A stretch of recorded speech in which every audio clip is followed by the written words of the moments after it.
Hello, here we go again, examining the day 7 of Iran, US/Israel war and what lies ahead, tracking the many imponderables, known unknowns, as it is said. Firstly, the US President's maximalist war objective is now unconditional surrender, as a result of which multiple waves have been launched by the Israel and the United States. But in retaliation, the IRGC has launched what it calls as the phase 4 of the 22 and 22nd waves of missile attacks on multiple targets. The impact on the Iranian arsenal is expected to be possible depletion of the Iranian missile and drone missiles, though unconfirmed.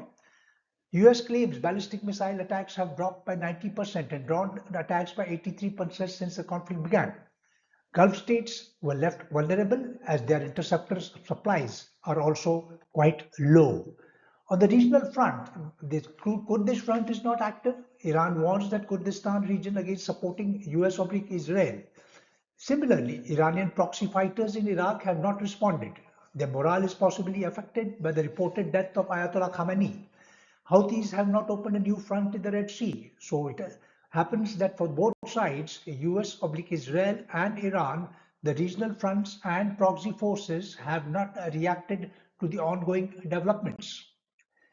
And now we have what could be said as the next wave of Israeli strikes and expansion, which will cover a huge number of targets in Iran, dismantling missile launchers, killing senior Iranian figures. This indicates continued expansion as the US Secretary of War, Pete Hegseth, had warned of a devastating air and missile attacks on Iran.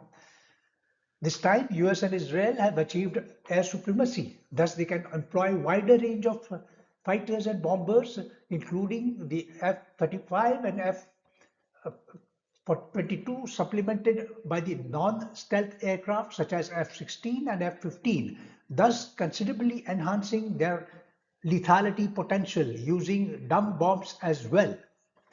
How much effect this will have and what targets are engaged remains to be seen. And then the assumption is that having increased the strike potential, there will be a capitulation of the regime in Tehran, but it all depends on what future targets are being used, because there is an uncertainty if Iranian military capabilities have been completely destroyed. Now we also enter the phase of decapitation and psychological warfare, potential targeting of political leaders resisting capitulation. Unclear if the US and Israel have the intelligence to determine who controls Iran. Thus, we find war may shift to the high-level psychological warfare tactics.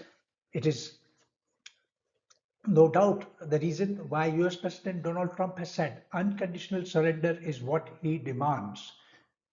But will he get it? Trump claims that US will also influence the selection of Iran's next leader.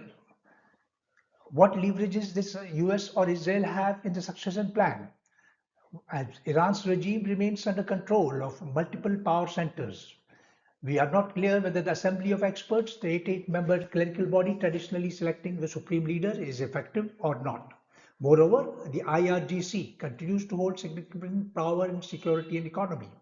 There is such uncertainty over who is the true authority in Iran. No compromise with US or Israel can be expected under the current leadership.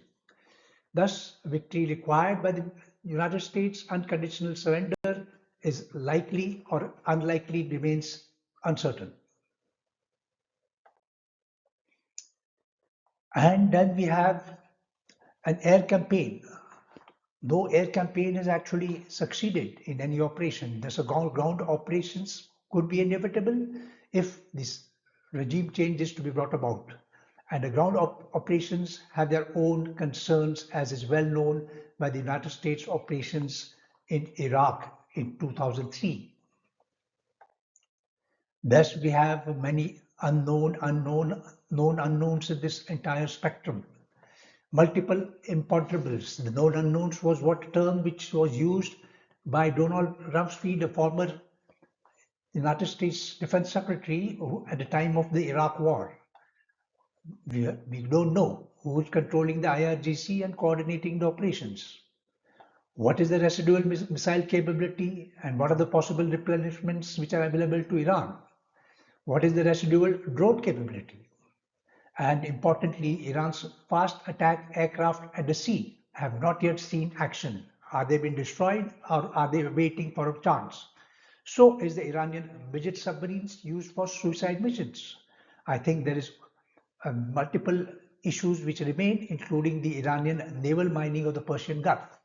And then the potential of the Artesh or the Iranian armed forces vis-a-vis the IRGC is also unknown. The ground forces which are not yet been engaged in a substantial number, have they been destroyed?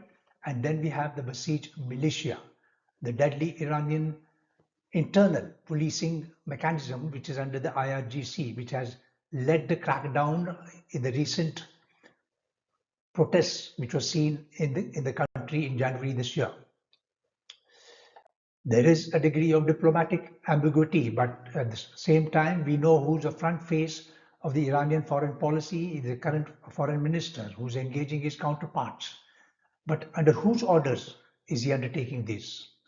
And finally, the known unknown, who is truly in charge in Iran, will only determine what course the war takes. Ultimately, we will appeal the need to stop the war, stop the killing, and come to a compromise. But for that, many sides will have to walk back. The United States, Israel, and Iran from their maximalist aims. Thank you for listening.